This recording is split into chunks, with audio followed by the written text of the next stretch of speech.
Did you have evidence early on that you could share here that you knew that was the likely theory, the lab leak? Dan, thanks for asking about this. Yeah, it's been quite a year in that sense.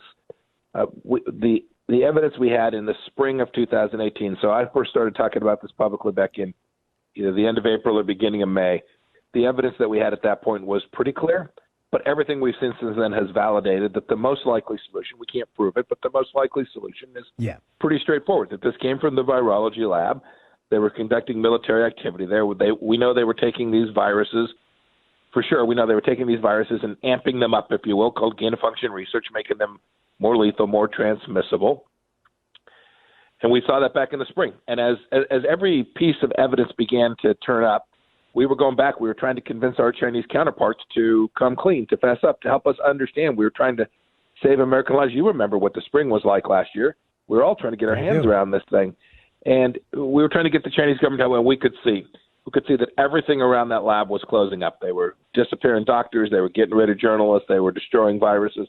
Everything seemed to point in the singular direction of this being a leak from that laboratory. So we called it what it was based on the data and science that we had at the time. And then, of course, we're accused of playing politics. Nothing could have been further from the truth. In fact, as it's pretty clear now, these journalists have all said, yeah, it turned out it was Trump and Pompeo. So we had to try and undermine it. That's dangerous and sad.